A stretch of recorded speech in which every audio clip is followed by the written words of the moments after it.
Okay, we're going to look at polar coordinates and de Moivre's theorem today.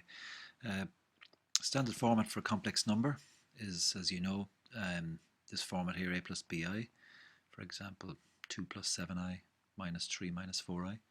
And these are known as rectangular or Cartesian coordinates. It can be very useful to write these kind of numbers in what's called polar form, which involves a distance or modulus and an angle or argument. So modulus and argument are just technical names for distance from the complex number to the origin and the direction or the angle between your modulus and the positive side of the x-axis. So modulus, argument, ARG for short, or arg. So if you want to write 2 plus 2i in polar form, you just need to find out those two things. Very easy to find out. Drop a perpendicular, form the triangle, and you can use Pythagoras to find r, and sine, cos, or tan to find theta. Obvious sizes of the sides of your right angle triangle are 2 and 2, or very easy to find, bit of Pythagoras gets you root 8, square root of 2 squared plus 2 squared. If you just use tan, you have the two sides already here, so you might as well use tan theta is equal to 2 over 2, which is 1, so theta is 45 degrees, or more usually we put it in radians, pi over 4. Polar form of the angle then, or of the complex number, is your modulus, which is root 8, times the cos of the argument plus I sine of the argument. You can check that if you want by working out the costs of pi over 4 and the sine of pi over 4, which are both root 2 over 2. Multiply it all out and you get the original. Do a second, slightly more awkward example. You want to write minus 1 minus root 3i in polar form. So that is down in the third quadrant. So again, you create your right angle triangle. Root 3 and 1.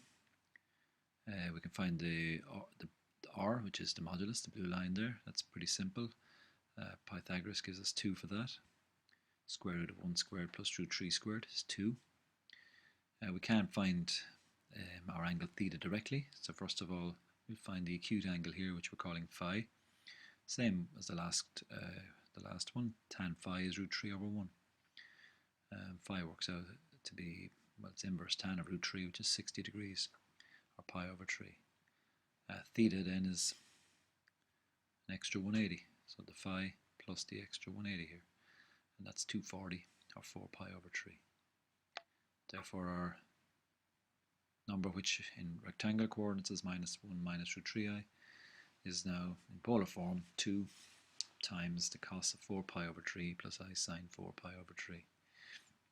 And de Moivre's theorem, very handy theorem, and basically it says that if you can put a number in polar form, as any complex number can be expressed, to raise it to any power, you just raise the modulus to whatever the power is and multiply the power by the angle.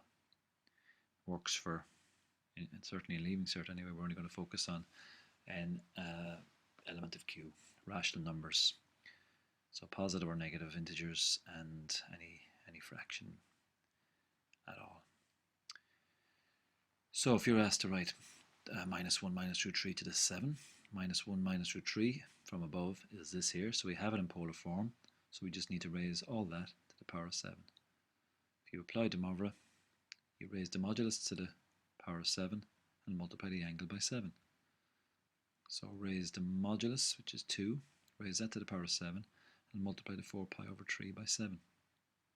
If you mess around on your calculator with that, you will get 128 times minus a half minus root 3 over 2i. You can take out a minus a half out of the bracket and then you'll end up with that. Minus 64 times 1 plus root 3i. And that's just a simple application of de Moivre, just raising it to a power where the power is a natural number. Now we can look at the raising it to a rational power some other time, which will involve finding roots, etc. Okay, that's it for now. Bye.